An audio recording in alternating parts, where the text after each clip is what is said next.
अस्सलाम वालेकुम, welcome to debate eight 8। मैं हूं ईसा नकवी। आज 6 नवंबर 2023 है। पाकिस्तान में असम्बलियों को तहलील किया गया।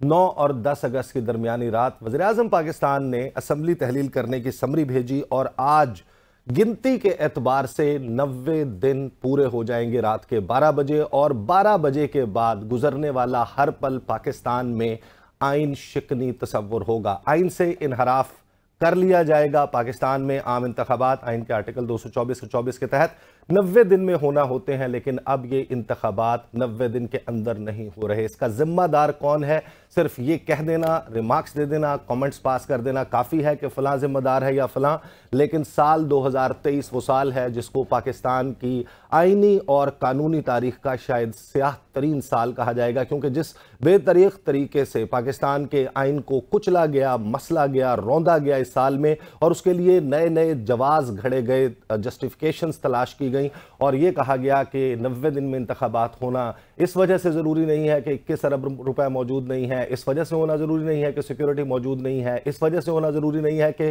फ़लाँ जमात को सूट नहीं करता, इस वजह से होना ज़रूरी नहीं है क्योंकि मरियम नवाज साहिबा जलसों में खड़े होकर कह रही थी कि इंतखाब होगा लेकिन पहले एहतसाब होगा, इंतखाब होगा लेकिन पहले दूध का दूध और पानी का पानी होगा, इंतखाब होगा लेकिन पहले तराजू के दोनों पलड़े बराबर होंगे। ये तराजू के पलड़े बराबर करते करते कहीं हम तराजू को एक और जानिब झुका तो नहीं बैठे। सवाल ये है कि अब 8 फरवरी 2023 को होने वाला इंतखाबी मार्का, जो कि अब बिलाशुबा होने जा रहा है, और इसके हवाले से मीडिया को यह भी कहा गया है कि कोई शकूक व शुबहात पैदा नहीं करने, लेकिन मैं आपको ये बात बता सकता हूं कि इस वक्त जो बड़ी सियासी जमातें हैं उनमें भी कुछ लोग सवालात उठा रहे हैं, लेकिन let's just create a positive environment. Finally Pakistan election की तरफ जरूर बढ़ रहा है, लेकिन क्या ये इलेक्शन वो नताइज दे पाएगा जो कि पाकिस्तान को जरूरत है, यानी कि इस्तेहकाम की? आज हमने एक पाकिस्तान के जो भी क्रिकेट के शायकीन हैं वो टीवी स्क्रीन्स देख रहे होंगे, उन्होंने क्रिकेट का एक मार्का देखा होगा बांग्लादेश और श्रीलंका के दरमियान। श्रीलंका के स्टार ऑलराउंडर एंजेलो मैथ्यूज जो हैं वो मैदान में उतरे इस तैयारी के साथ कि वो बड़ी बेहतरीन बल्लेबाजी के जौहर दिखाएंगे एक ऐसे वक्त में जब श्रीलंका की टीम को उनकी बहुत ज़रूरत थी। लेकिन फिर पहली मरतबा, अगरचे रूल 1980 से मौजूद है, लेकिन ये स्टार बैट्समैन इनको टाइम आउट करार दिया गया। ये एक टेक्निकल मामला था कि अगर एक मुकर्ररा वक्त 2 या 3 मिनट से ज़्यादा एक बैट्समैन जो है वो क्रीज पर पहुंचने में लगा देता है तो उसको आउट डिक्लेयर किया जाता है। तो क्या पाकिस्तान की सियासत में एक और खिलाड़ी, एक बड़ा खिलाड़ी, एक बड़ी सियासी जमात वो टाइम आउट हो जाएगी, या फिर उसको और दीगर जमातों को भरपूर मौके मिलेंगे इलेक्शन लड़ने के? आज इलेक्शन की फिजा जो है वो बनती हुई नजर आ रही है। एक तरफ हमजा शहबाज शरीफ, जिनके अपने केसेस के हवाले से बड़े शकूक व शुबात मौजूद हैं, वो गवाही देते नजर आ रहे हैं। अपने ताया अब्बू की के मियाँ मोहम्मद नवाज शरीफ पर तमाम केसेस बोगस हैं, जाली हैं। यहाँ पर आपको मैं कुछ चीज़ें, गुफ्तगू जो है वो सुनवाना चाहता हूँ। बिलावल भुट्टो जरदारी साहब जो है उन्होंने बड़े इंटरेस्टिंग जो है वो आज गुफ्तगू की है, और वो जो फरमा रहे हैं उसके मुताबिक उनका कहना ये है कि इस मरतबा पाकिस्तान का नया वज़ीर आज़म जो है वो लाहौर से तो नहीं होगा। बिलावल ने क्या कहा, ज़रा सुनिए। जो मसले हैं इस मुल्क के, उसके हवाले से किसी से भी राब्ता करते हैं तो इतना बड़ा खबर नहीं होना चाहिए। इंशाअल्लाह ताला हमारा रास्ता तमाम सियासी जमातों के साथ रहेगा, और इलेक्शंस में पाकिस्तान पीपल्स पार्टी अपने बलबूते पे, अपना मंशूर पे, अपना नजरिया के मुताबिक लड़ेंगे। हम मैदान में हैं और जीत भी रहे हैं, आज से नहीं, इन बाई इलेक्शन से नहीं, मगर बदी आती इलेक्शंस में भी पाकिस्तान पीपल्स पार्टी मैदान में थे और जीते। आप उनसे पूछें जो बाई इलेक्शंस में मैदान से भाग रहे थे, जो बल्दियाती इलेक्शंस में मैदान से भाग रहे थे, जो नवंबर के जनरल इलेक्शन से मैदान से भाग रहे थे, आप उनसे ये सवाल जो है पूछें। हमें किसी इलेक्शन में कहीं और देखने के बजाय हमने अवाम की तरफ देखा है, और मैं पुरुमीद हूँ कि पाकिस्तान के अवाम इस बार पाकिस्तान का वजीर आज़म लाहौर से तो नहीं होगा। अब इंतराज किया कि बिलावल भुट्टो जरदारी मैदान से भागने वालों की बात कर रहे थे। मैंने अगरचे अभी आपको एक और शॉट सुनवाना है, लेकिन मैं आपको ये बताऊं कि मेरे शो से भी नून लीग जो है वो फिलवक्त भाग गई है। अली गौहर बलोच साहब जो हैं वो कमिट उन्होंने किया था कि वो शो में आएंगे, अपनी जमात की नुमाइंदगी करेंगे, कुछ तुर्श, कुछ तीखे, कुछ खट्टे, कुछ मीठे सवालात का जवाब देंगे, लेकिन उन्होंने ये मुनासिब समझा कि वो आखिरी वक्त पर चंद सेकंड पहले ये बताएं कि मैं अवेलेबल नहीं हूं शो के लिए। बहुत बहुत शुक्रिया अली गौहर बलोच साहब। आइंदा जब भी आप आएंगे आपके लिए प्लेटफॉर्म हाजिर है, मुस्लिम लीग नून के लिए भी हाजिर है। आप अपनी जमात का मौक़िफ़ ज़रूर सामने रखें। साथ ही आज गुफ्तगू की साबिक वफाकी वज़ीर और मुस्लिम लीग नून के स्टॉलवर्ट ख्वाजा साद रफ़ीक साहब ने, क्योंकि इलेक्शन एक ऐसे वक्त में होने जा रहा है जब कहा यह जा रहा है कि पाकिस्तान की सियासत के एक मंझे हुए खिलाड़ी, 3 मरतबा पाकिस्तान के साबिक वज़ीर आज़म मियां मोहम्मद नवाज शरीफ एक डील के तहत आए हैं। इस तासुर को ज़ाइल करने के लिए उन्होंने क्या फरमाया, जरा सुनिए ख्वाजा साद रफ़ीक साहब क्या फरमा रहे हैं।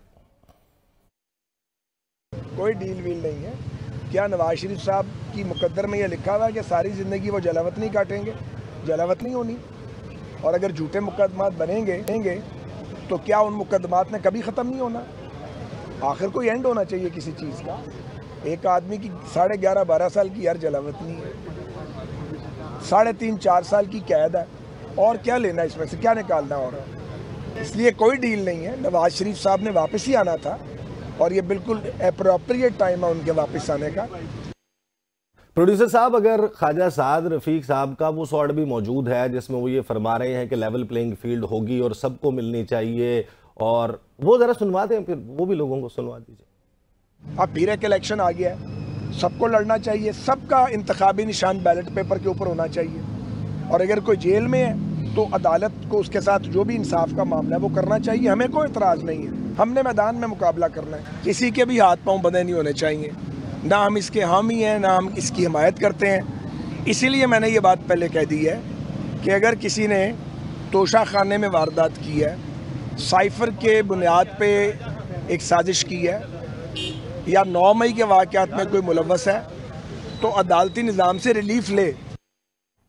ठीक है ख्वाजा साद रफ़ीक साहब, let's just start the debate. मेरे पास इस स्टूडियोज़ में मौजूद हैं कानूनी माहिर राजा आमिर अब्बास साहब, मुझे स्काइप के जरिए ज्वाइन कर रही हैं पाकिस्तान पीपल्स पार्टी से मोहतरमा शैला रज़ा साहिबा, और मीनवाइल जबकि अली गौहर बलोच साहब मौजूद नहीं हैं, वो शो से जा चुके हैं, बल्कि शो में आए ही नहीं। तो मेरी टीम जो है वो ट्राई कर रही है कि मुस्लिम लीग नवाज के किसी बंदे को यहाँ पर बुलाया जाए और उससे बात की जाए। स्टार्ट कर लेते हैं। राजा आमिर अब्बास साहब, ज़रा बताइए कि बिलावल भुट्टो जरदारी ने ये कहा है कि लाहौर से नहीं होगा अगला वज़ीर आज़म, यानी बिलावल भुट्टो जरदारी क्या ये कह रहे हैं कि नवाज शरीफ साहब नहीं होंगे? देखिए, लाहौर से तो नवाज शरीफ का मेरे ख्याल वो इशारा नहीं कर रहे, शहबाज शरीफ को कर रहे होंगे, और इमरान खान साहब तो वैसे ही डिस्क्वालीफाई हैं इस वक्त तक। और लेकिन मेरे ख्याल में आपने जो नवाज शरीफ का नाम लिया, बिलावल साहब भूल गए, ये भी वो कह देते कि जी लंदन से भी नहीं होगा। खतरा बड़ा है लंदन से वजीर आजम का, और प्लान सोचा भी जा रहा है, और आवाम से अगर पूछा भी जाता है तो वो इलेक्शन से पहले ही कह रहे हैं कि जी तो मियां नवाज शरीफ साहब हैं। लेकिन बिलावल साहब ने एक और बड़ी अच्छी बात की, और उन्होंने कहा कि जी हम तो अपने बलबूते पे इलेक्शन लड़ने के लिए तैयार हैं। बड़े मैंने उनके उसमें ये बात नोट की, तो अपने बलबूते पे तो उनका इशारा फिर किसकी तरफ था कि कौन है? एक पार्टी तो हमें अभी तक यही नहीं पता कि वो बल्ले के निशान पे आएगी भी, लड़ेगी भी। वो मैं टाइम आउट वाले मामले पे तो मैं आता हूं ना, पहले तो अभी लेकिन ये फिर दूसरा मुकाबला कहाँ उनका हो रहा है जो अपने बलबूते पे इलेक्शन नहीं लड़ रहे।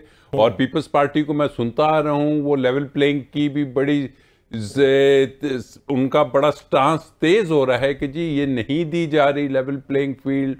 और जो तराजू की आपने बात की थी, गालबन वो जो उनसा है, कम से कम जो चीफ इलेक्शन कमिश्नर है उसके पास जो अपने आप को तौहीन अदालत के नोटिस देता रहता है, अदालत ही समझता है, तो उसका फ़र्ज़ है कि अब जबकि तारीख अनाउंस हो चुकी है तो वो ये वाले जो लोगों के खदशात हैं, अब खदशात तो अब ये वो वाले खदशात नहीं हैं कि जिन्हें हम कहें कि इलेक्शन नहीं हो रहे।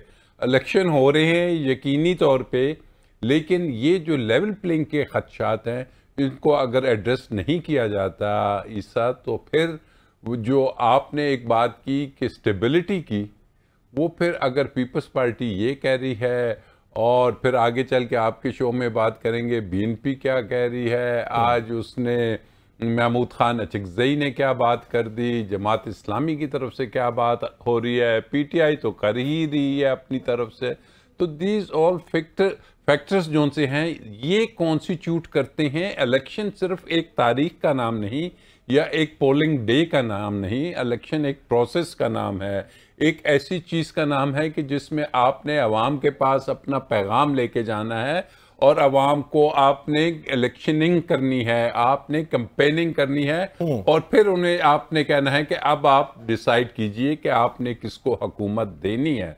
लेकिन अगर तो कोई बिठाना है, या वो पिछली असेंबली में तो हम सिलेक्शन और सिलेक्टेड की बातें सुनते आए, लेकिन क्या इस कौम में यही प्रोसेस आगे चलना है या वेरी फ्री इलेक्शंस भी होने? Very valid question. Shaila Raza Sahiba, ये बड़ी जबरदस्त बात की है राजा आमिर अब्बास साहब ने। उन्होंने कहा बिलावल ने लंदन का क्यों नहीं कहा कि लंदन से भी नहीं होगा प्राइम मिनिस्टर, उन्होंने सिर्फ लाहौर तक क्यों महदूद किया इस बात को? अब आमिर अब्बास नहीं थे वहां पे, वरना कह देते उनसे। अच्छा, दूसरी बात जो है वो ये है कि देखिए, आपने ख्वाजा साद रफीक की गुफ्तगू सुनाई। उन्होंने कहा कि नवाज शरीफ जिला वतन हो, तो भाई आप जिला वतन तो नहीं थे नवाज शरीफ, आप तो बीमार थे और आपने बाहर जाने की बात की थी और फिर आप बाहर गए थे। अब आप ये भी कहते हैं कि इलाज नहीं कराया कोविड की वजह से, तो कोविड तो कब का खत्म हो चुका और फ्लाइट ऑपरेशन भी कब का बहाल हो चुका। वजीर आजम PMLN का था, बड़ी अहम मिनिस्ट्रियां PMLN के पास थी, ये जब भी नहीं आए। तो ये जिला वतनी तो नहीं थी ना, पहले भी आप मायदा करके गए थे। अब जो रिलीफ की बातें हो और लेवल प्लेइंग फील्ड की बातें हो रही हैं, देखिए कोई भी नहीं चाहता कि किसी पार्टी का कोई सरबराह या स्पेशली वर्कर, क्योंकि मैं खुद वर्कर और मैंने बाहैसियत वर्कर बड़ी तकालीफ उठाई है, मैं तो कभी नहीं चाहूंगी कि किसी पार्टी का कोई वर्कर और खवातीन जेल में हो। ठीक है, ठीक। और एक ऐसे वक्त में कि जब पार्टी के वर्कर जेल में हो, लीडर बाहर चला जाए, तो ये बात तो सवालिया निशान है।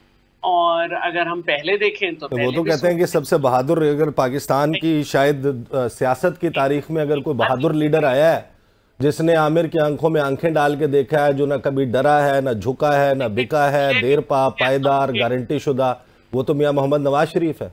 पहले भी लोग कहते हैं कि 480 केस लेके गए थे नौकरों समेत करके, तो उस वक्त भी यही हुआ था कि इनको सजा हुई थी और इन्होंने अपील नहीं की थी। और जब ये 8 साल बाद वापस आए तो अपील का भी एक हक होता है ना, उसका एक टाइम होता है कि अपील का जो हक है उसका ये टाइम है। आमिर अब्बास साहब बैठे हुए कानून जानते हैं, इन्होंने वो अपील भी नहीं दायर की थी, लेकिन उस वक्त इन पे मेहरबान थे इफ्तिखार चौधरी, उन्होंने इन्हें बुलाया और इनको सुना और माशाल्लाह रिलीफ मिल गया।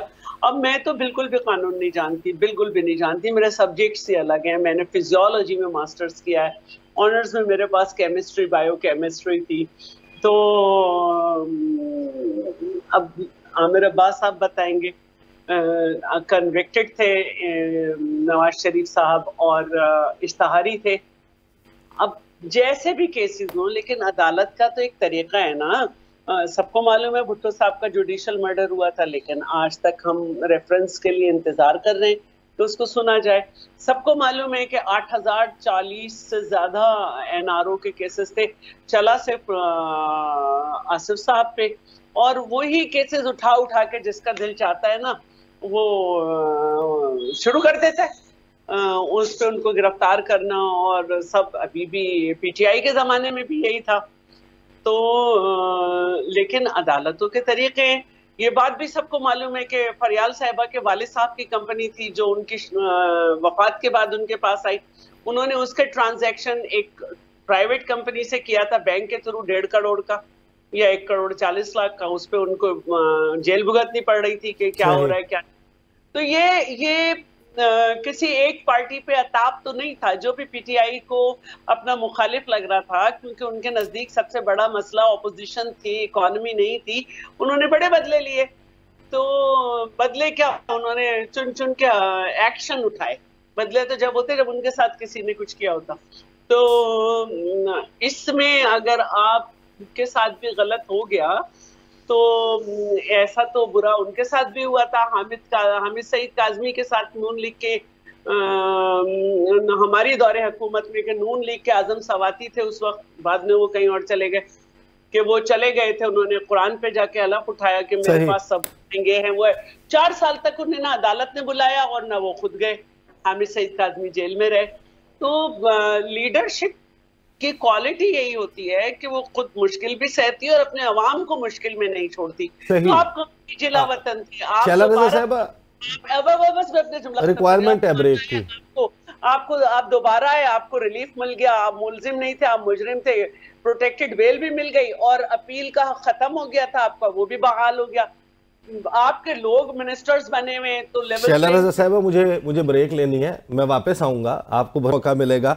हमें नून लीग से जो है वो खलील ताहिर सिंधु साहब जो है वो अब ज्वाइन कर चुके हैं, क्योंकि अली गौहर बलोच साहब का मैं आपको बता चुका कि वो एंड टाइम के ऊपर किस तरीके से जा चुके। ब्रेक लेंगे, ब्रेक के बाद वापस आएंगे, बहुत ही अहम सवालात और कुछ इंकशाफात आपके सामने रखेंगे आफ्टर द ब्रेक।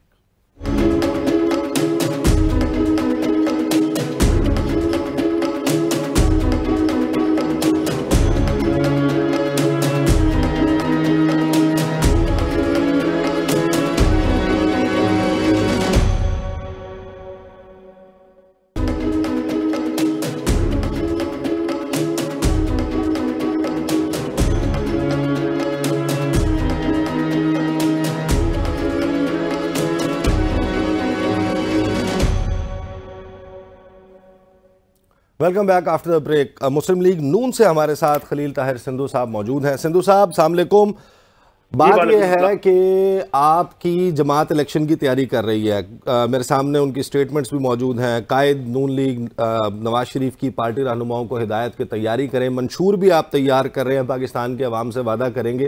पहले तो मुझे ये बताएं, मेरे साथ अभी आपके जो है वो अली गौहर बलोच साहब, उन्होंने वादा किया था, ऐसे ही वादे आप अवाम से तो नहीं करेंगे? वो नहीं आए, कभी आप भी लोगों से वादा करें और फिर आप भी ना आए?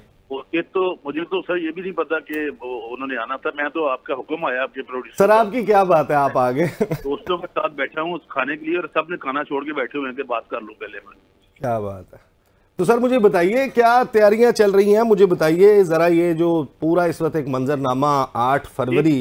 एक तो मैं आपको बताना चाहता हूँ, मेरी बहन है शैला रज़ा जो अभी बात कर रही थी, राजा अमर बादशाह बड़े कॉम्पिटेंट लाए रहे हैं, हम अक्सर इनसे सीखते हैं, मेरे सीनियर भी हैं, सीनियर से मुराद के मतलब हम इकट्ठे पेश होते हैं जब एब्सेंशियल ट्रायल होता है ना जी, उसमें जब भी बंदा आता है, there are so many victims and judgments of the Supreme Court, जो 5 हमने पेश भी की, तो वो दोबारा अपील जो है वो रीइंस्टेट हो जाती है। इसमें ऐसा कोई मसला नहीं होता, सिर्फ इतना होता है कि आपने सरेंडर करना है, नंबर 1।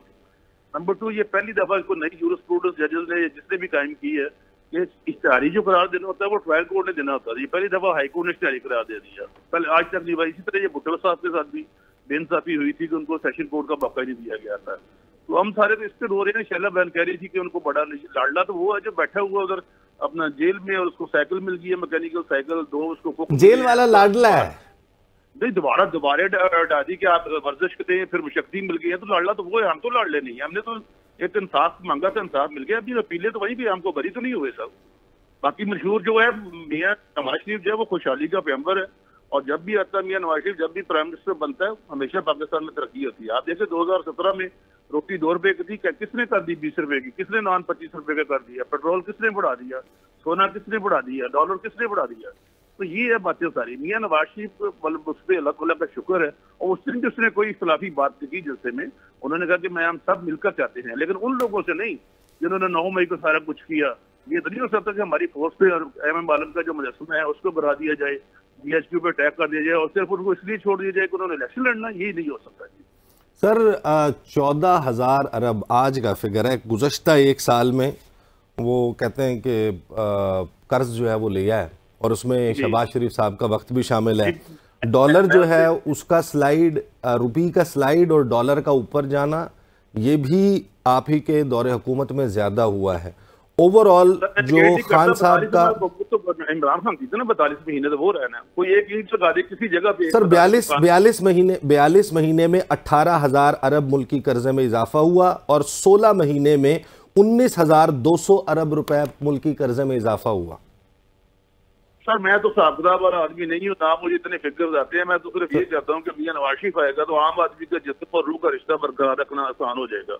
मुझे सिर्फ इतना पता है और यही काम करना चाहिए कि जो आम आदमी, यही मियां नवाज शरीफ ने मंशूर दिया उसमें भी कि मेरा किसी से कोई झगड़ा नहीं, कोई ऐसी बात नहीं है। नहीं सर, अल्लाह करे बिल्कुल ऐसा ही हो। मैं उम्मीद तो हम सारे यही रखते हैं ना। मैं तो आपको सामने वो फिगर रख रहा हूँ कि शहबाज शरीफ साहब के वक्त क्या हुआ था, इसलिए मैं चाहता था कि मैं ये फिगर भी सामने रख दूं। राजा आमिर अब्बास साहब, इस वक्त जो है वो मुल्की सियासी मंजरनामा तराजू के पलड़ा कहीं एक तरफ बराबर करते करते ज़्यादा झुक तो नहीं गया? 2018 में भी बराबर नहीं था, झुका हुआ था, पीटीआई को फेवर्स थे, लेकिन क्या उसी किस्म की फेवर्स हैं किसी एक जमात को, या अब थोड़ा सा बैलेंस ज़्यादा आउट हो गया? This is a very unfortunate history हमारी अदलिया की कि तराजू के पलड़े में जब कौमी सतह पे इसके तराजू का जो ये पलड़ा बराबर होने की बात करते हैं ना, ये आपके लिए, हमारे लिए, गरीब लोगों के लिए होता है। ऊपर जब चले जाते हैं, भुट्टो साहब के साथ क्या हुआ? इट वाज इंटरनेशनली रिकग्नाइज्ड एक जुडिशल मर्डर हुआ। कहाँ था तराजू, कहाँ थे उसके पलड़े, कहाँ वो जस्टिस नसीम हसन शाह जो बाद में किताब में ये बात करते रहे। उसके बाद तराजू को हम देखते रहे कि जी जब मियाँ साहब की बारी आई, मियाँ साहब के जो केसेस थे उसको, ये जो अपार्टमेंट्स या फ्लैट्स हैं इनको तो अलहदा रखिए, लेकिन एक सिटिंग वज़ीर आज़म जोन से थे, उनको अगर आपने एक जजमेंट दी और ऐसी जजमेंट कि जो मैं बीइंग ए लॉ स्टूडेंट अभी तक मुझे वो समझ नहीं आई कि ये बेटे से तनख्वाह ना लेना ये कौन सा जुर्म है कि एक सिटिंग प्राइम मिनिस्टर को आप कहते हैं जो अवाम के वोटों से आया हुआ है घर चले जाइए। उसके बाद हमने तराजू का पलड़ा देखा कि जी मियाँ साहब के केसेस थे, पब्लिक ऑफिस होल्डर हैं, ऑब्वियसली जो कि कहा जाता है 3 दफ़ा के वज़ीर आज़म, तो इनकी ये रिस्पॉन्सिबिलिटी है आईनी कि ये बताएं कि इनके बच्चों के जो फ्लैट्स हैं वो फ्लैट्स लंदन में जो हैं उनके बच्चे बताएं कि वो कहाँ से उनकी सोर्स ऑफ इनकम थी, बच्चों की एजेस अगर कम थी तो फिर मियाँ साहब पे कानून के मुताबिक ये ड्यूटी थी कि उन्होंने वो बताना था कि ये सोर्स ऑफ हैं, ये मनी ट्रेल है। वो केस चलता है अदलिया में, ट्रायल कोर्ट की बात की, वहाँ से उन्हें कन्विक्शन होती है। अपील में आ जाते हैं तो फिर हमें अदलिया का जो एक और तराजू का पहिया नज़र आया कि एज ए लॉ स्टूडेंट मैंने अपनी 30 साल कैरियर में नहीं देखा कि जब उनको सज़ा हुई तो किसी को आप बैरून मुल्क और इलाज की खातिर जाने दें, जबकि सुप्रीम कोर्ट में ये बात भी हुई थी कि अगर ये बैरून मुल्क चले गए तो हमारी जुरिस्डिक्शन से बाहर हो जाएंगे, इनको वापस कैसे लाया जाएगा। अभी इन्होंने कहा कि जी बिल्कुल जो एब्सकॉन्डर होता है इश्तिहारी ट्रायल कोर्ट से होता है, लेकिन जब आपको अपील में ज़मानत इस तरीके से दे दी जाए और उस ज़मानत को आप जंप करेंगे तो अदालत क्या आपके वारंट्स नहीं निकालेगी? अदालत क्या आपको नहीं बुलाएगी कि भाई आप 4 हफ्तों के लिए गए हुए थे? तो अदालत ने वो समझे, पाकिस्तान हाई कमीशन वहाँ गया इनके फ्लैट्स पे, लेकिन ये नहीं आए और नहीं आए, उनके मेडिकल आया, अदालत ने रिजेक्ट कर दिया। यही इस्लामाबाद हाई कोर्ट था, अदालत ने एक प्रोक्लेम्ड ऑफेंडर कर दिया। अब उसके बाद तराजू का वही पलड़ा जो उनको सजा भी दिया हुआ, प्रोक्लेम्ड ऑफेंडर भी था, एक जजमेंट देता है कि जी आइए आपको हम आपकी अपीलें, इन्होंने, मेरे भाई ने बिल्कुल सही बात की कि अगर मेरिट्स पे अपीलें नहीं सुनी हुई, वो एब्सकॉन्डर हो गए थे, तो ये खुद ही मान रहे हैं कि वो एब्सकॉन्डर हो गए थे, इसलिए उनकी अपील जब वो आ जाए तो सुननी चाहिए थे, लेकिन सरेंडर कहाँ करना था? वो पुलिस के सामने करना था। अभी ये भी लॉयर हैं, मैं भी लॉयर हूँ, हमारे साथ के एक लॉयर को सजा हुई, सुप्रीम कोर्ट तक हालिया वो उनका केस चला गया और सुप्रीम कोर्ट ने कहा कि नहीं, आप सरेंडर अदालत के सामने मत कीजिए, आप एक दफ़ा जाएं पुलिस के पास, अपनी कस्टडी पुलिस को दें और फिर करें। तो अब जो पलड़ों की, कल मैं एक शो में बैठा था, बड़ा अच्छा मुझे बात एक नज़र आ गई। आप जो लेवल प्लेइंग फील्ड की बात करें, एक साहब बैठे थे, मैं नाम नहीं लेता, तो बड़े क्लियरली उन्होंने कहा जी लेवल प्लेइंग फील्ड कोई किसके हाथ में है? वो तो पीटीआई के अपने हाथ में है। आज वो उनके चेयरमैन मान जाएं और वो कहें कि जी ठीक है ये पार्टी किसी और के हवाले है, और वो भी कोई यात्रा कर ले लंदन की या कहीं के, तो लेवल प्लेइंग फील्ड ही फील्ड है। तो ऐसी सिचुएशन में जो पीपल्स पार्टी या जमात इस्लामी या दीगर लोग जो एहतजाज कर रहे हैं या जो आवाज़ बुलंद कर रहे हैं लेवल प्लेइंग फील्ड की, दैट इज़ नॉट ओनली कि आपने उसको सिर्फ रजिस्टर करना है, ये इलेक्शंस के बाद इसका आफ्टर इफेक्ट आपको बहुत नजर आया। सही। शैला रज़ा साहिबा, ये आसिफ अली जरदारी साहब का एक बयान है मेरे सामने। वो ये कहते हैं कि फरवरी का सूरज बिलावल की फतह का पैगाम लेकर तुलू होगा, 8 फरवरी का सूरज। और ये एक बयान है मरियम औरंगजेब साहिबा का।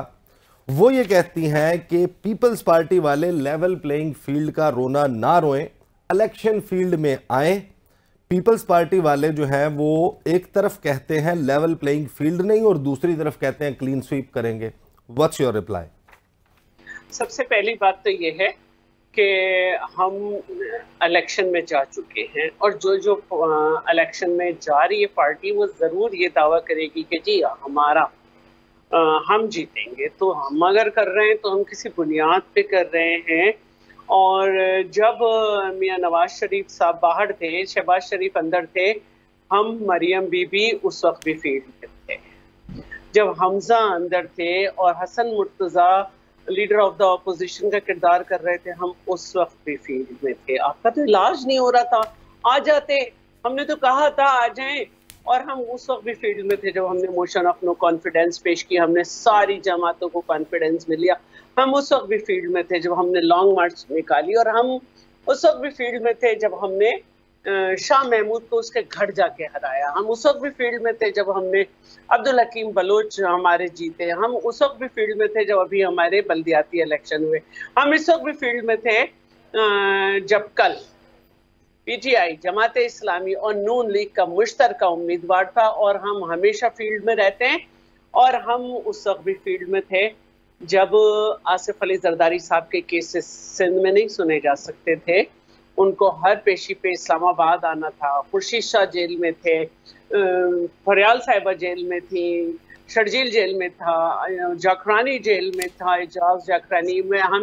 हम जैसे छोटे छोटे कारकुनों को नैप जो है और FIA बुला रही थी। हम फील्ड में थे और फील्ड में रहेंगे। हम उस वक्त भी फील्ड में थे जब हमारे यहाँ क्लाइमेट इफेक्ट में सबसे ज्यादा सिंध जो है वो मुतासिर हुआ। रज़ा साहिबा, ये बताएं कि ये जो आपका जो एक्सचेंज है नून लीग के साथ पीपल्स पार्टी का जो लव एंड हेट रिलेशनशिप है वो हमें मालूम है। ये जो अभी फायर चल रहा है हम इसको फ्रेंडली फायर समझे। 8 फरवरी के बाद आप लोग फिर इकट्ठे बैठ के हुकूमत बनाएंगे, या आप समझती हैं कि नहीं, नवाज शरीफ के पास इस मुल्क के मसाइल का हल नहीं है, हम ही हल कर सकते हैं?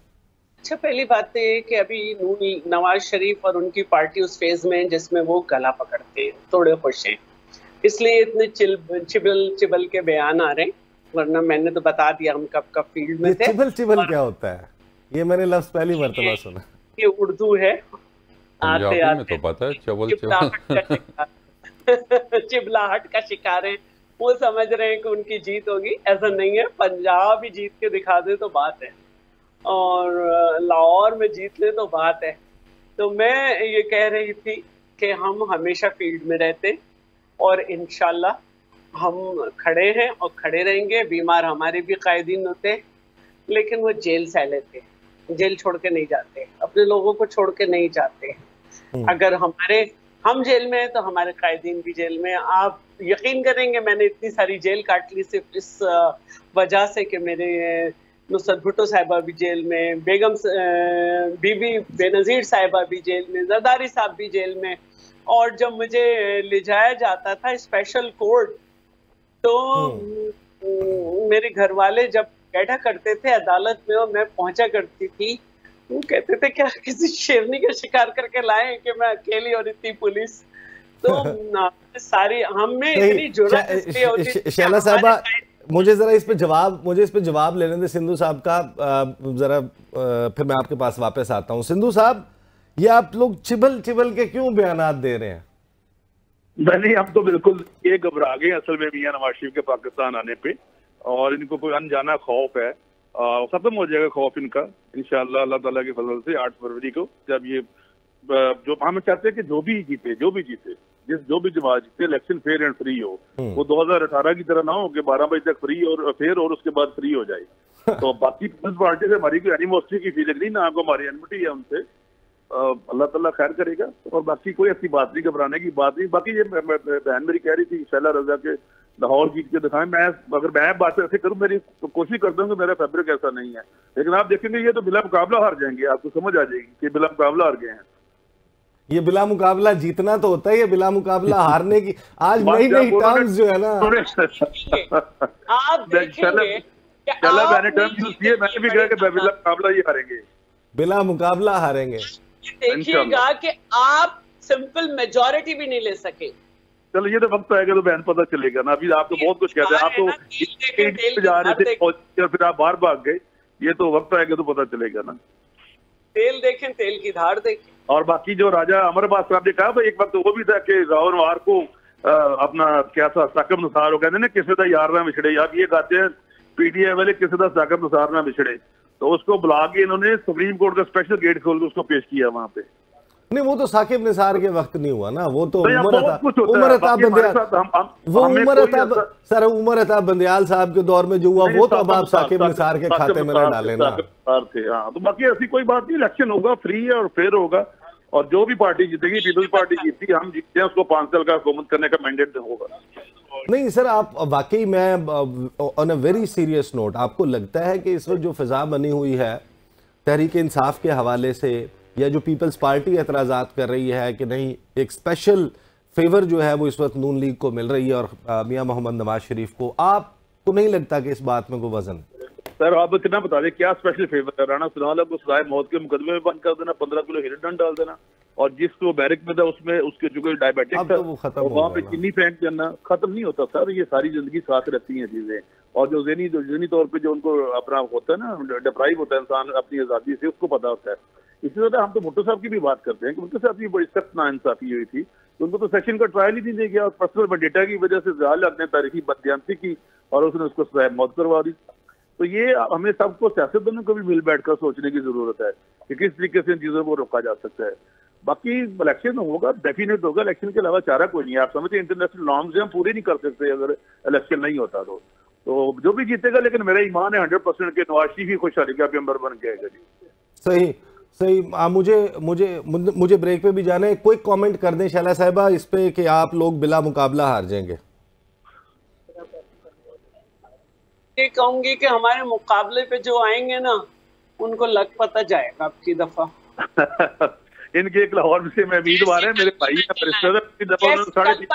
है ना, कल नून लीग, पीटीआई और जमाते इस्लामी के मुश्तरका कैंडिडेट थे। सही। मुझे ब्रेक लेने दें, ब्रेक के बाद आएंगे। और 6 नवंबर के बाद अगर ये बात मुतफ़िक़ा अलह है कि आइन की खिलाफ वर्जी हो रही है, 90 दिन में इंतखाबात ना होना, तो उसकी सज़ा किसे या फिर किसे मिलनी चाहिए? और सदर आरिफ अलवी और इलेक्शन कमीशन के दरमियान 8 फरवरी जो तय हुई है, जुमेरात को होने वाला इलेक्शन, मिड वीक में होने वाला इलेक्शन किस जमात को सूट करता है? बात करते हैं आफ्टर द ब्रेक।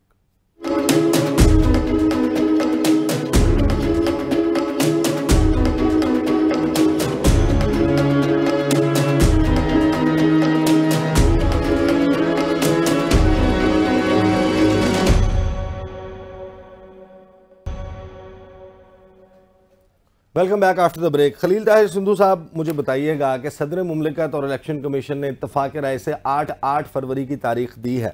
ये बात अब बड़ी हद तक वाजे हुई सुप्रीम कोर्ट की प्रोसीडिंग्स में, जो गुफ्तगू हुई, जो रिमार्क्स आए, फिर फैसले में इस किस्म की बात मौजूद है कि जिससे यह पता चलता है कि 90 दिन में इंतखाबात ना होने से हर गुजरता हुआ दिन आइन शिकनी है, आइन से इनहराफ है। आपके ख्याल में इस पर सिर्फ ये कह देना काफ़ी है या रिस्पॉन्सिबिलिटी फिक्स होनी चाहिए और सजा मिलनी चाहिए? जी बहुत शुक्रिया। आर्टिकल 48 सब आर्टिकल 5 है कॉन्स्टिट्यूशन पाकिस्तान का, उसके तहत सदर मोहतरम को तारीख देनी चाहिए थी, लेकिन आई थिंक वो वादा माफ बन जाएंगे, मुझे लग रहा है इमरान खान के खिलाफ। अच्छा। आजम खान, हाँ जी, और पता नहीं अब आगे क्या होगा, लेकिन एक मैं और बताता हूँ आपको। सॉरी, ये तज्जिया या इंफॉर्मेशन है? नहीं, इन्फॉर्मेशन है। और एक आइन का आर्टिकल है 256 कि अगर पैमरा ने मुझे पैमरा के जो ऑर्डर्स आए ना उसके मुताबिक हमने जो एंकर्स हैं उनका ये काम है, वो ये कहेंगे कि ये बिल्कुल बात हकाइक पे मबनी नहीं है, ये सिंधु साहब की राय है।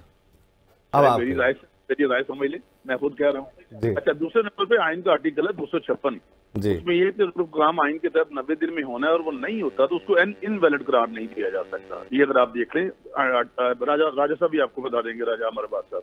सही। तो इसलिए कोई अपील, लेकिन असूली तौर पे जो या तो सदर साहब को मुस्तफी होना चाहिए और या फिर ये जिम्मेदारी उनकी फिक्स होगी डेफिनेट।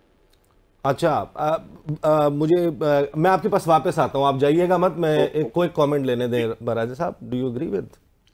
देखिए, मैं I don't agree with you, क्योंकि आपने ये जो कैलकुलेशन शुरू की है ये 7 अगस्त से की है। क्या आप भूल गए कि पंजाब की असेंबली भी टूटी थी? क्या आप भूल गए कि केपी की भी टूटी थी? क्या वहाँ 90 डेज की गवर्नमेंट के बाद इलेक्शंस आइन वहाँ पे नहीं कह रहा था?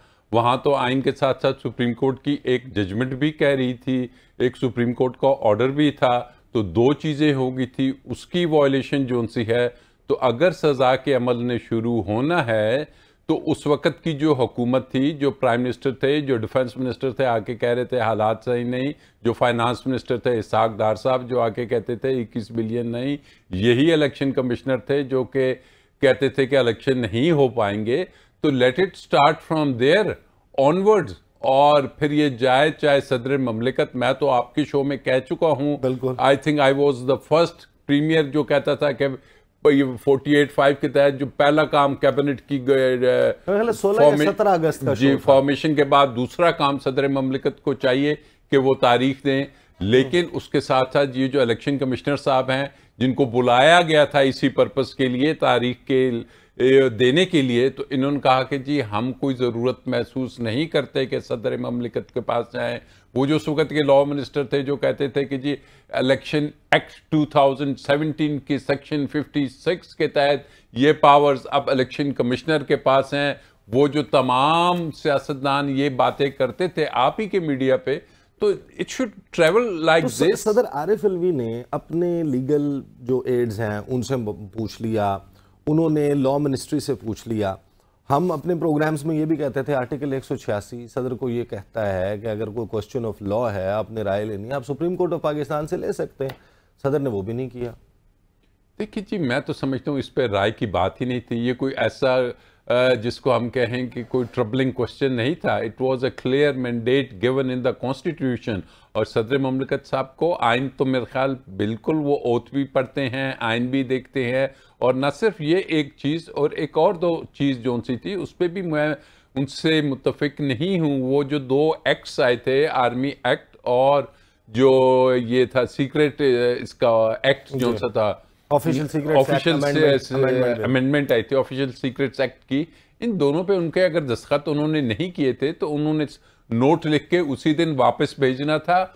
और अगर तब भी नहीं भेजा तो बाद में ही चैलेंज कर लेते। ये जो आप रेफरेंस की बात कर रहे हैं, ये अगर वहां नहीं भेजा इलेक्शन के लिए तो आप भेज दें कि जनाब ये मैंने नहीं साइन किए थे, ये मैं 186 में अदालत से पूछ रहा हूं कि मेरे सिग्नेचर्स के बगैर क्या ये कानून साजी हो सकती है। वेरी इंपॉर्टेंट नहीं कर रहे वो। Very important point. राज साहब, मैं आपके पास आता हूं वापस। शैला साहबा, मुझे जरा बताइएगा, बल्कि हमारी रहनुमाई फरमाएं, 7 सितंबर जुमेरात का दिन 2023 वो आखिरी दिन था कि सदर मुमलिकत आइन के तहत अगर इलेक्शंस की तारीख दे देते तो ना सिर्फ ये कि इलेक्शन विद इन 90 डेज होते, बल्कि Mian Mohammad Nawaz Sharif had no chance to contest the elections. क्योंकि इलेक्शन एक्ट जिन्होंने भी पढ़ा है उनको मालूम है कि सदर के तारीख दे देने के बाद 7 दिन है इलेक्शन कमीशन के पास इलेक्शन शेड्यूल जारी करने के लिए। 54 दिन का उसने इलेक्शन शेड्यूल जारी करना है और 7 दिन है किसी भी कैंडिडेट को अपना नॉमिनेशन पेपर फाइल करने के लिए। तो वो बनता यह था कि 21 अक्टूबर जिस दिन मियां साहब ने लैंड किया है, उस दिन तक मियां साहब को अपने तमाम मुकदमात से उनकी अहलियत जो है वो बहाल हो जाती, नाअहली खत्म हो जाती। तो सदर मुमलिकत आपको लगता है कि वो बहुत ज्यादा फेवर्स दे रहे हैं मुस्लिम लीग नवाज को? देखिए, सदर साहब ने जब खत लिखा था चारों वज़राए कानून को, तो वो भी एक अजीब सा ही सिलसिला हो गया कि उसके बाद उन्होंने उसमें सुप्रीम कोर्ट को भी कर दिया कि आप वहाँ से करें। तो कोई अगर एक्ट बनता है तो वो एक्ट जो है वो with the subject of the constitution बनता है, और वो एक्ट के जरिए आप आइन को सुपरसीड नहीं कर सकते। अब दो लॉयर बैठे हों तो मैं उनसे बड़ी जाहिल लगती हूँ सारी बातें करते हुए, तो सदर को अपना इख्तियार इस्तेमाल करना चाहिए था, लेकिन बहरहाल उन्होंने हर तरफ लोगों को खुश रखना चाहा, तो मैं क्या कह सकती हूँ। लेकिन सवाल तो अभी भी है कि क्या बहुत जल्दी रिलीफ होके सब इलेक्शन लड़ सकेंगे। और दूसरी बात जो है वो ये है कि ऐसी उर्दू मैंने कभी सुनी नहीं थी कि बिला मुकाबला हार जाएंगे। उसका जवाब जो पंजाब में बोला जाता है ये है कि इस दावे से आप बेइज्जती खराब करेंगे।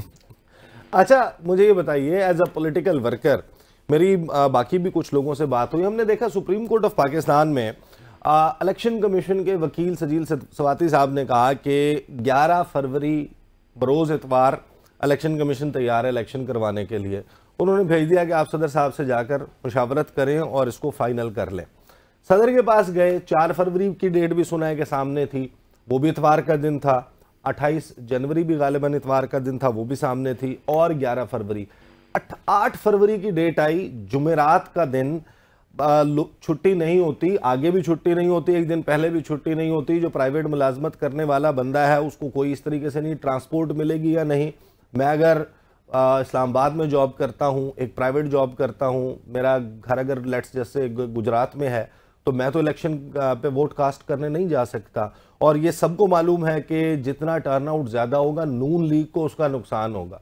तो ये डू यू थिंक कि ये इलेक्शन की डेट भी सदर मुमलिकत ने या किसको, या 8 फरवरी जुमेरात का दिन किसको फेवर करेगा? किसको करेगा? मैं तो समझती हूँ कि हम इलेक्शन के लिए तैयार हैं। But as a political worker, लोगों को इतवार वाले दिन मोबिलाइज करना आसान है या जुमेरात वाले दिन मोबिलाइज करना आसान है? मैं समझती हूँ उस दिन आम तातील हो जाएगी और पोस्टल बैलेट वगैरह के तरीक़ाकार को देखा जाएगा। लेकिन इतवार हो या कुछ और लोगों में जिसमें जज्बा होता है वही वोट के लिए निकलते हैं, वरना तो एक अजीब ही मुल्क में एक टर्न आउट बहुत कम होने लगा है। जज्बा नहीं राजा आमिर अब्बास साहब, जज्बे के अलावा बजट भी चाहिए। मैंने अगर लाहौर से वोट डालने के लिए आना है अपनी कॉन्स्टिट्यूंसी हल्का जहां पर मैं रहता हूं, मैं दुआ करें आपका वोट आपकी कॉन्स्टिट्यूंसी में। वो मैंने चेक कर लिया, मेरा शिनाख्ती कार्ड के मुताबिक है। बहुत सारे लोगों के शिकवे आ रहे हैं सामने जी, लेकिन आई थिंक कि जैसे शैला ने कहा कि असल बात जज्बे की ही है, और अगर आवाम को मायूसी ना फैलाई गई और पहले से ये ना कह दिया गया कि जी ये इलेक्शंस जोन से हैं, ये कोई इलेक्शंस कम हैं और सिलेक्शन ज़्यादा है, फिर आपको जज्बा ज़रूर नज़र आएगा। और जज्बा नज़र आएगा पीपल्स पार्टी को, जो मैं समझता हूँ वो पीपल्स पार्टी तो हमेशा से वोटर्स के साथ, वो उनका जज्बे के साथ ही निकलते हैं। अब इशू आ रहा है कि जी क्या पंजाब में वो रिस्पॉन्स मिलेगा या नहीं। अब इसको देखने के लिए 8 फरवरी को इतना फ़र्क नहीं डालता, मैं नहीं समझता। बल्कि एक चीज़ तो उन्होंने बावर करवा दी सदर साहब ने कि जी जो इलेक्शन कमिश्नर कहता था कि मैं डेट दूंगा, वो तो फिर नहीं दे सका ना 11, उन्होंने 8 दे दी। सदर साहब की ही तारीख अल्टीमेटली प्रिवेल की और उसी को नोटिफाई करना पड़ा इलेक्शन कमीशन ऑफ पाकिस्तान को। So this is not something that is to be discussed very much. The real issue is कि ये जो इलेक्शंस हो रहे हैं, क्योंकि इलेक्शंस का होना इट्सेल्फ और जिस अंदाज में होना है वो मैटर करता है। वो अब पॉलिटिकल पार्टीज़ देखते हैं, क्योंकि वो मैं देख रहा था आज महमूद खान का, पता नहीं अभी का ही कोई वो क्लब था, वो ढूंढ रहे थे कि वो मेरे नज़रियाती साथी, आपको याद होगा एक नज़रिया, आज से मैं भी नज़रियाती हो गया हूँ, तो वो अब देखते हैं कि ये क्या होता है। लेकिन ये पर जो कॉन्स्टिट्यूएंसी शैला साहिबा 8,000 10,000 का फर्क पड़ जाना, अब जाहिर है कि जज्बात की गाड़ी पर बैठ के मैंने अगर लिया जाना है, मेरे लिए मुमकिन नहीं है। मैं अगर 5 बजे, अभी तो मैं टीवी चैनल के लिए काम करता हूँ, 8 से 9 बजे प्रोग्राम करता हूँ, लेकिन 5 बजे अगर मैं प्राइवेट मुलाजिम हूँ, फ्री हुआ हूँ और मैंने लिया पहुँचना है, मेरा 6 घंटे 7 घंटे का ट्रैवल है, मुझे इलेक्शन से एक रात पहले ट्रांसपोर्ट मिलेगी और फिर मुझे जुमे को वापस अपनी नौकरी ज्वाइन करने के लिए ट्रांसपोर्ट मिलेगी। सही कह रहे हैं, लेकिन जो इस वक्त माली हालात हैं, अगर फिर यही बात हो रही है तो कराची में इस वक्त पूरे पाकिस्तान के लोग रहते हैं और मेरे हल्के में ऐसी खातून थी जो 13 साल से केपी से उनकी फैमिली यहीं रह रही है, लेकिन उनका वोट यहाँ रजिस्टर नहीं। इसी तरह काफी जगह के लोग हैं जो होते हैं। तो मेरा ख्याल है कि राइट ऑफ वोट में कुछ ऐसा कर दें कि सभी अपना वोट कहीं ना कहीं डाल दें। सही कर दें, क्या कर दें, सरकारी मुलाजमिन का तो हो जाता है पोस्टल बैलेट, लेकिन इनका भी कुछ हो। इतने लोग हैं, कराची की आबादी ऐसे ही तो इतनी बड़ी नहीं है ना। सही, बेचारे जा ही नहीं पाते। देही सिंध में भी बहुत ही होता है कि मर्द चले जाते हैं इलेक्शन पे, औरतें नहीं जाती। सही, वक्त मेरे पास बिल्कुल ख़त्म हो चुका है। शैला रज़ा साहिबा, पार्टिसिपेशन पे बहुत बहुत शुक्रिया। खलील ताहिर सिंधु साहब आपका शुक्रिया। राजा आमिर अब्बास साहब आपका बहुत शुक्रिया। 8 फरवरी 2024 ये बहस जो है वो अब चलती रहेगी कि किसके कितने ऑड्स हैं, किसको सिचुएशन फेवर कर रही है। इस इलेक्शन कैंपेन में हम मुख्तलिफ सियासी जमातों के दरमियान जो है वो महाजराई वाला मामला भी देखेंगे, बयानबाजी भी देखेंगे, और ये इलेक्शन का माहौल होता है। और जो इलेक्शन है वो एक ऐसी एक्टिविटी है जो यकीनन माशरे को, जमहूरियत को आगे बढ़ने में मदद देती है। लेकिन सवाल ये है कि हम बहैसियत पाकिस्तानी तमाम इदारे वो इस वक्त कैसे इंश्योर करेंगे कि ये जो मुल्क में हाईली पोलराइज इन्वायरमेंट है ये ख़त्म हो और इलेक्शन के नतीजे में ऐसा इस्तेहकाम आए, एक ऐसी मुस्तहकम हुकूमत बने और हुकूमत के लेने वाले फ़ैसलों, जो भी हुकूमत इलेक्ट हो जाती है एक फ्री एंड फेयर इलेक्शन के नतीजे में, उसके फ़ैसलों पर अमल दरामद के लिए फिर सियासी जमातें नेगेटिव पॉलिटिक्स की बजाय उसमें भी अपना किरदार अदा करें। अगर ऐसा हो तो ये मुल्क आगे बढ़ सकता है, otherwise back to square one. फिर इन इलेक्शंस का कोई फ़ायदा है, ना इस पूरे प्रोसेस का फ़ायदा है, अगर हमने वहीं खड़ा रहना है जहां पर आज हम 6 नवंबर 2023 को खड़े हैं। अब तक के लिए इतना ही। इंशाल्लाह अगले प्रोग्राम में आपसे फिर मुलाकात होगी। इजाज़त दीजिए, अल्लाह हाफिज़।